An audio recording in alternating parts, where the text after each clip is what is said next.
Good morning. I am Manoj Kumar, Assistant Professor of English, Nandan Sanskrit College, Isahpur, Madhubani. It's a constituent unit of Commerce Sourcing, Sanskrit University, Darbhanga. Today we are going to discuss the gerund. It is important for degree students. These are the forms of the gerund. First, simple. For example, doing. Example in the sentence. It was nice meeting you. Here, meeting is simple gerund. Perfect. For example, having done. He gave no sign of having understood. In the sentence, having understood is the example of perfect gerund. Simple passive. For example, being done. Example in the sentence. I was angry at being teased. Here, being teased is the example of simple passive gerund.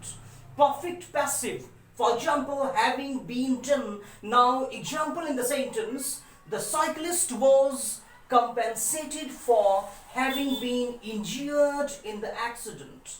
In the sentence, having been injured is the example of perfect passive gerund. In the negative, when we make negative sentences, in the negative, not comes before the gerund. For example, it was awful not hearing any news. I regret not having learned the language. A gerund can be followed by an object or complement and or by one or more adverbials. The gerund together with such phrases is a gerund clause. For example, no one likes cleaning shoes. Well, notice, cleaning shoes. Being a doctor means people always want your advice. Notice, being a doctor. Going on holidays makes me nervous. Or a gerund clause can be just a gerund on its own. For example, do you like dancing? A gerund clause can have a subject. It comes before the gerund. For example, we rely on our neighbors watering the plants while we are away. I dislike journalists asking me questions. The subject can be possessive.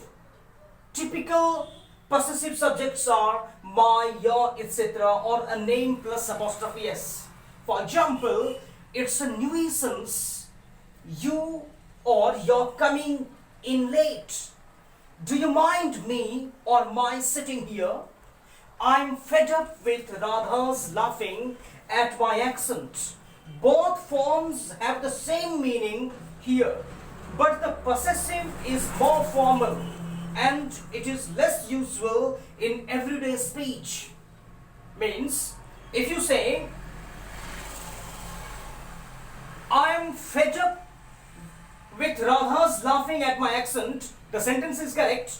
But before this sentence, it's a nuisance you or you're coming in late. If you say, if a nuisance you're coming in late, the sentence is more formal, more standard. But both these forms are acceptable, but it is more formal to use the possessive. The possessive is more formal and it is less usual in everyday speech. A possessive is more likely at the beginning of a sentence. For example, you're coming late is a nuisance. Radha's laughing at my accent is getting on my nerves. In this way, today we have become acquainted with the gerund. It's important for spoken English. That's all for the day. Thank you.